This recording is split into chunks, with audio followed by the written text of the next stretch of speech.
xibaar yu wér te wóor ca tàng ba abonnez-vous pour ngeen di mën di jot suñuy vidéo.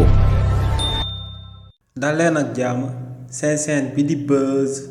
221 HD kii di Mamadou Gassama di ak personnalité publique bu kenn dootu présenté ci réew mi di Sénégal di représentant Amnesty International ci réewu Sénégal ginnaaw ba son excellence président Bassirou Diomaye Diakhar Faye yëkkatee kàddu daal di xamal sénégalais yi que ne dinañ daal di amal ay réformes jëmale ko ci yoonu réewu Sénégal kooke yëkkati na ay kàddu daal di koy jëmale si li ni mel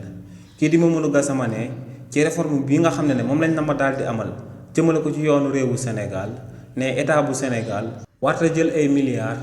daal di ko fiy def ngir ñu daal di amal akub élection ci akub référendum ci réewu Sénégal ne lu leer ba am moom mooy que ne réforme yooyee ñu na ma daal di amal jëmale ko ci justice sénégalaise ne xëyuñu rek président de la république ne da koy daal di amal ci réewu Sénégal waaye ne lu ko jiitu dañoo njëkk daal di amal ay assises nationales de la justice waaye tamit ne dañoo amal akub dialogue national ci réewu Sénégal te ne si li ni mel représentant au peuple bi yëpp daal di nañ koy teewee ne leader politique yu daal di nekk ci réewu Sénégal yëpp teewoon nañ li ni mel ne am na ay membres yu bokk ci société civile bi daal di nañuy teewee li ni mel ne am na ay député yu daal di nekk biir assemblée nationale yu teewoon li ni mel waaye tamit ne amoon na ay personnalités religieuses yi nga xam ne dañoo daal di féetewoo ci diine l'islam ak ñi nga xam ne dañoo daal di féetewoo ci diine chrétien ak ñoo xam ne sax dañoo daal di féetewoo ci tradition yi nga xam ne ñëwoon nañ daal di teewee li ni mel donc ne ndogal yooyee nag ñu jëloon ci assise nationale de la justice yi ñu daan amal ci réewu Sénégal ak dialogue national bi ne li ni mel la ñuy jël daal di koy soppee doxalinu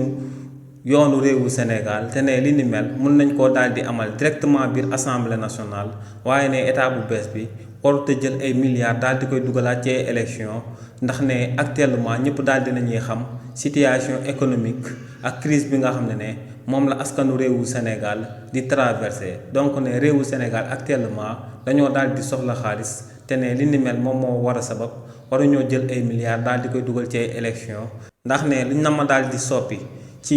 yoonu réewu Sénégal mën nañ koo daal di jaarale directement biir assemblée nationale daal di koy fay voté bu ko defee ñu daal di koy adopté ci réewu Sénégal. xibaar yu wér te wóor ca tàng ba abonnez-vous pour ngeen di mën di jot suñuy vidéo.